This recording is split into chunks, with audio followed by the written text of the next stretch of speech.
Today's session is intended to give you an overview of the entire process in terms of how this actually works and the various procedures that will take place between now and the actual designation of winners.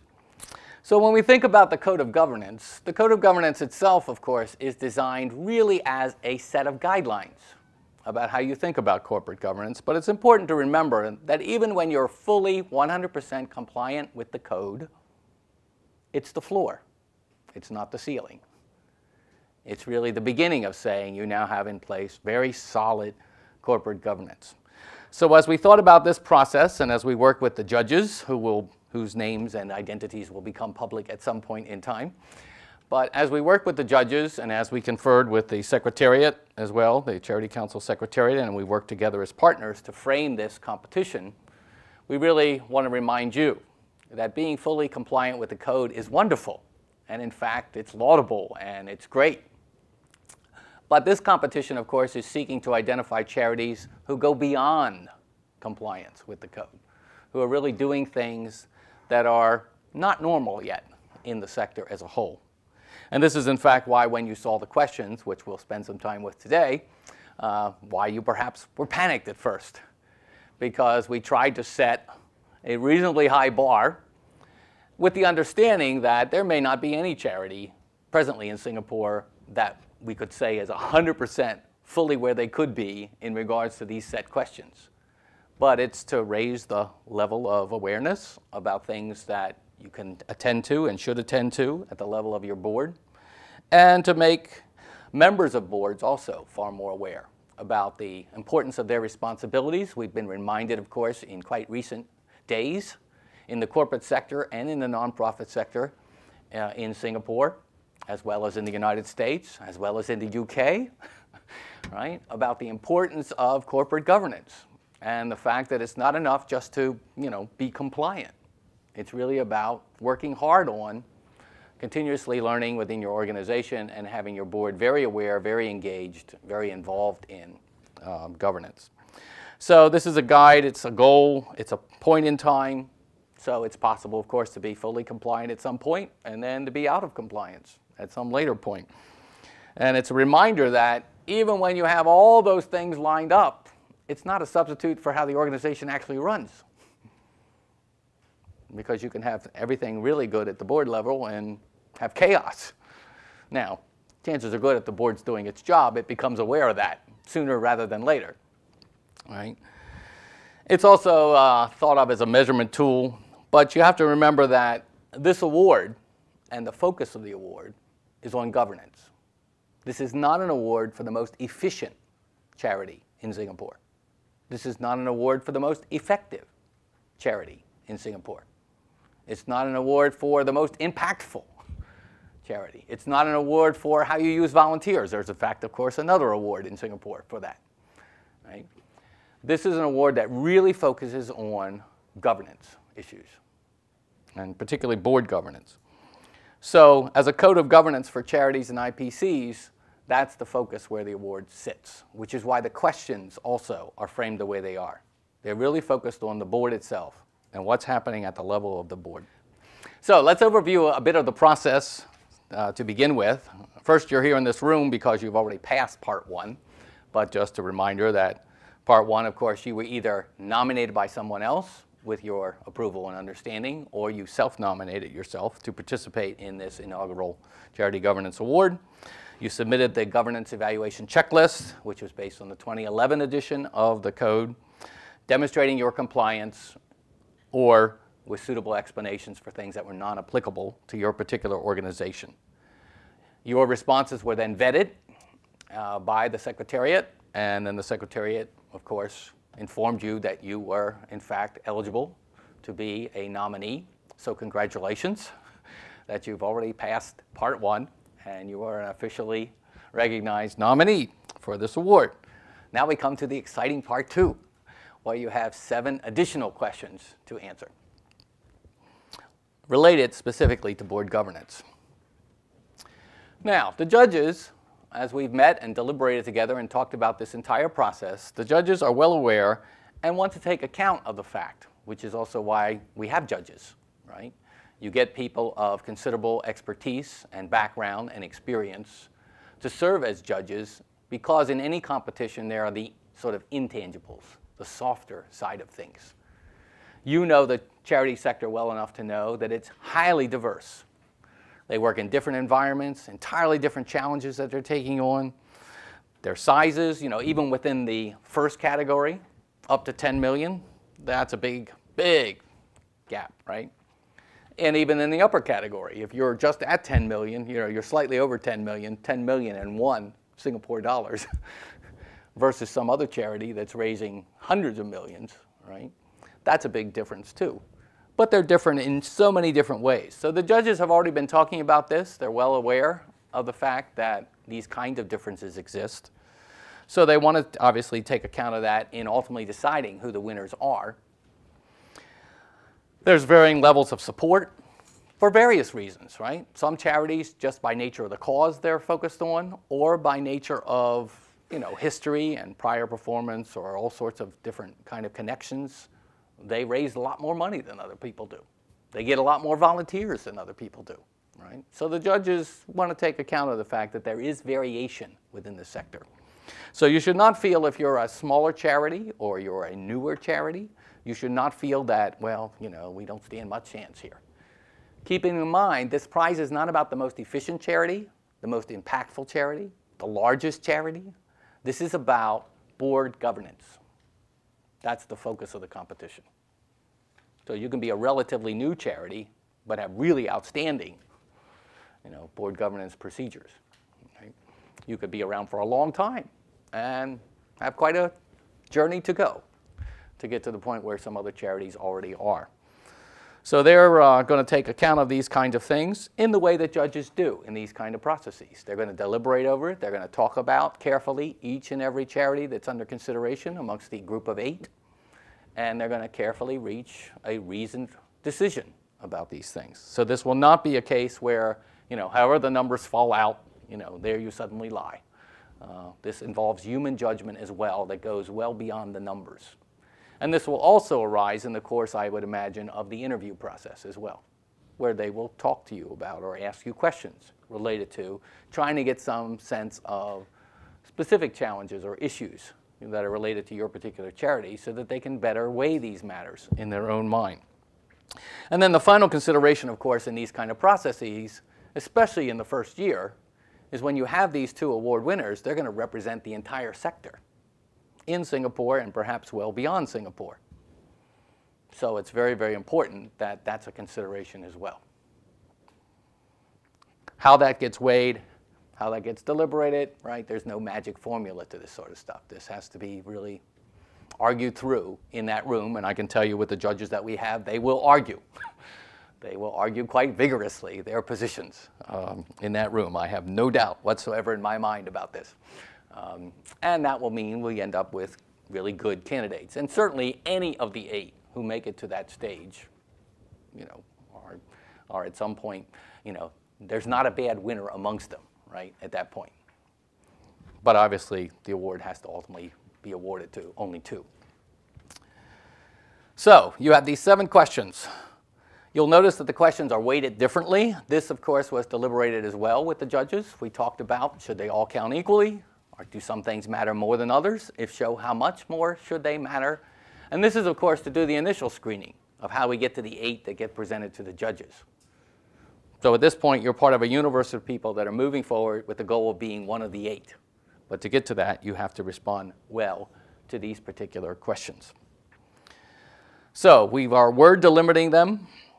The first question, what specific steps does the board take to cultivate and orient new board members and improve the skills and insights of existing board members? I won't actually read all these right now. We're going to come to each of them in turn. But you see that that's worth 20 points, 20% of the overall mark. And then the second one is 15. That's about benchmarking. The third one is about ensuring that you have procedures and processes in place so that everybody is sort of in an ongoing way developing. You know, there's a lot of focus on these kinds of questions about really what we would call a learning organization. Learning at the board level, learning across the entire organization, the entire charity itself. So that's worth 20%. Then, of course, the issue about conflicts of interest and ethical matters. And we've seen many examples of this recently where some things are legal but perhaps unethical. Some things are illegal but perhaps ethical, right? We can talk about this later. So it's very, very important that people actually, that there's a process in place within organizations to make sure that every single employee, all the people that are involved, and this probably even relates to volunteers, although we did not include the word volunteer, in this particular question, right? But so you're going to talk about the board members, the senior leaders, and the employees, because that's what it's limited to. It doesn't talk about your volunteers. Then number 5, you have 10%. You see, here is where we get a change. This one's worth a lot less. How does the board engage with stakeholders, inside and outside? And then question 6, another 10% question. That's about feedback that they get from various organizations. And then number 7, this is only worth 5%, but the judges were pretty unanimous in feeling that, okay, how you burnish your public image, yes, that's clearly important, but in comparison to the other things that are being asked, that's of far less importance. Because if you do the other things real well, one would hope that your public image is in fact pretty good, and you don't need to sort of add extra burnish to it. It's already doing quite well if you're doing the other things that you're doing well. So you end up with a total number of words across all of the 7 questions of 2,100 words. Roughly speaking, that's about 8.5 double-spaced pages. So if you think about the actual process and you think about the words you have to write, that leads you to a few general writing principles. These are my recommendations, having written many of these things myself, having sat on the other side judging them, and having facilitated many competitions as well. These are just a few takeaways that I have from you based on all the mistakes I've made in the past. 1, it's a real no-no to go beyond the number of words that are allotted. In fact, if you do, it will disqualify you. So 300 means 300. That means if you use a or and, that's a word, right? If you make up a new word that throws 3 words together to make some new word, right, that really is going to count as 3 words, okay? So, it doesn't pay to be clever. Punctuation does not count, but punctuation does matter, right? So when the judges read these things, right, you want to convey a good impression about your organization as well. So you want to pay attention also. This sort of goes without saying, but having taught students for many, many years in universities like this and elsewhere, I've taught at 10 colleges and universities, you cannot take for granted. Make sure that it's grammatically correct. This means you can't just rely on your spell checkers. You really have to carefully read. One hint is to take your essay and read it backwards, 1 word at a time.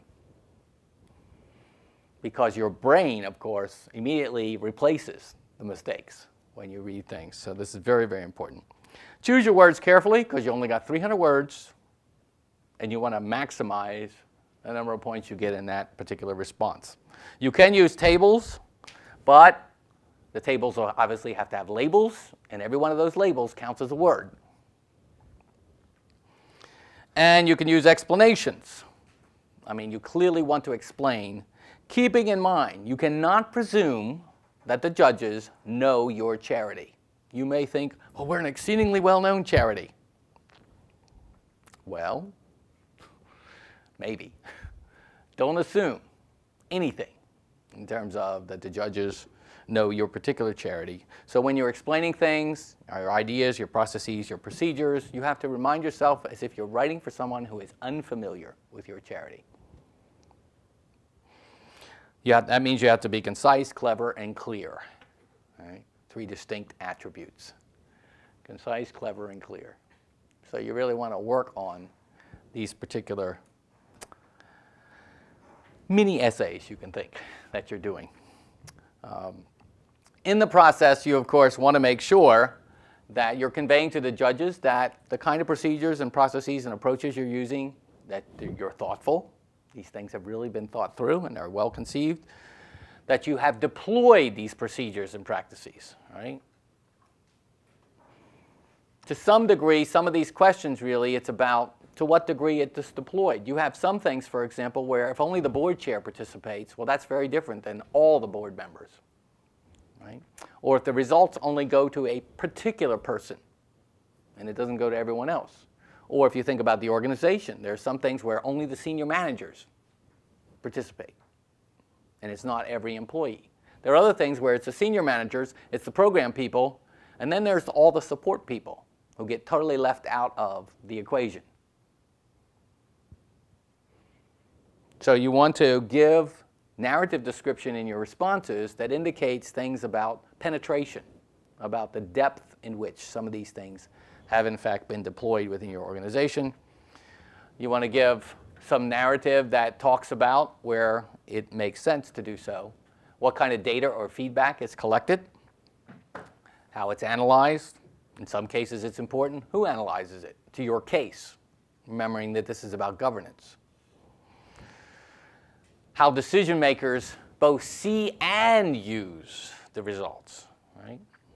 If you think about your particular charity, you may deliver things to the board, but you also happen to know that the board makes use of those things as part of its active deliberations. If so, you should say so. You should not presume that when the judge reads it and says, and you say, you know, we give to our board the results of our feedback survey. You should not presume that the judges then read into that and know what the board members do with it. You have to tell them what the board does with it.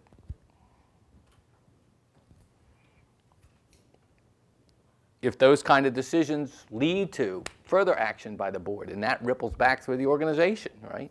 Sometimes one telling example really conveys then effectively the manner in which this particular action on the part of the board, this particular activity or process, has impact across the whole organization. And you don't want to lose the opportunity to bring that to the judge's attention. Because keep in mind, at this point in the process, you're trying to differentiate yourself from the other charities, the other nominees in this process, in this year. So don't presume that the judges will immediately know what actions are taken, or what the follow-through is, or what happens as a result of X, Y, or Z that you're describing in your response. Where possible, you want to tell them what happens. And this is really focused around the fact that the board or the charity at large is in fact learning in a continuing way. It's improving its processes as a result of these sorts of things. After all, that's why we're all talking about governance to begin with, right? You have governance with the idea that it leads to a well-run, effective, efficient organization. And so where there's evidence in your charity for that, you want to present it. But you don't want to exaggerate. Right? This is what you see on resumes. I see resumes all the time of people who spent 3 months in a job, and it reads like they changed the entire organization in that 3 months. I mean, they were involved in leading this, that, and the other, and I'm thinking to myself, come on, they were an intern. How much impact could they possibly have had in that organization? And they take credit for what actually other people did, right? So as you're making your descriptions, you want to be accurate, you want to be fair, but you don't want to go beyond being accurate and start talking about impact that in fact didn't really happen. And this is in part one of the reasons why there's an interview process too, and why we would like the board chair and the CEO in the interview process. So whenever possible, you want to quantify things. If it's all board members, say it's all board members. If it's 3 board members, tell us it's 3 board members. If it's 50%, 20%, 100%, where possible, quantify. This doesn't mean you want to obsess about it, but when you only have 300 words to address that issue, well-chosen quantitative data gives an immediate picture about, could give an immediate picture about something. There's no point, however, quantifying things where in fact the quantity doesn't tell you anything. Right? There's many examples of that too, where people report numbers, but the numbers really don't tell you very much in terms of what the focus of the question is. So we'll come to this in a moment. But you want to quantify wherever possible. That means for some of us in our charities, because we haven't really thought about it perhaps in this level of detail, we might have to, do a little calculations, start figuring out what that actually looks like, or reach some agreement about it. If it's an estimate, please say it's an estimate. If you can back it up with an actual piece of data, then you can give them the exact number. But if it's an estimate, then you just say it's an estimate. Where possible, some of you are running various kinds of things where you have external standards that your board is trying to follow. If so, you want to tell the judges what those standards are. If you have KPIs that are formulated related specifically to the question that's being asked, then that would be a good time to mention it, because the judges wouldn't know otherwise. So in your response, you say, we have KPIs about this issue. And then obviously you'd want to tell us a little more about, so how does that, it's one thing to have a KPI. The question is, how is it actually working? What's it actually leading to? How's it actually impacting things? If you have standard operating procedures, those obviously are preferred sometimes over ad hoc, but not everything leads to a standard operating procedure, right? There are many things in organizations that are not in a standard operating procedure, and it would probably be disastrous if they were. But if you have one that's relevant to the question, only if it's relevant to the question, then you clearly want to mention it. And there might be other industry standards, in your particular field you're working in. There may be external kind of standards or accreditation procedures or whatever that come into play in your particular charity that are pertinent to the question that's being asked. This is all about learning, so there's also workshops, there's in-house kind of training, there's formal and informal sort of training that goes on in a continuous way in charities. Once again, if these are relevant, you want to include them, you want to mention them specifically. If you have coaches or coaching processes that's either totally internal to your organization or it's an external entity coming in and doing it, you might want to mention it on a particular question where it's relevant. If you use particular kinds of tools,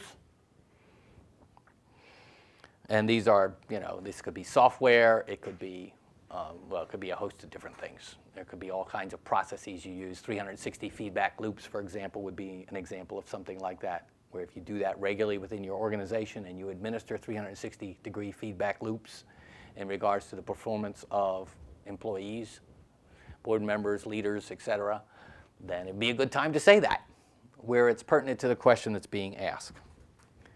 Because you only have 300 words per response, and because there's a little bit of overlap between some of the questions, it's possible that in your response to the one question, it actually relates to something you already described in a prior question, or in a question that's further down in the list. If that's the case, you want to just refer to that in a little parentheses, and then you don't have to say that part again, right? But you want to indicate that these two things are tied together. That saves you words, enables you to say some other things then.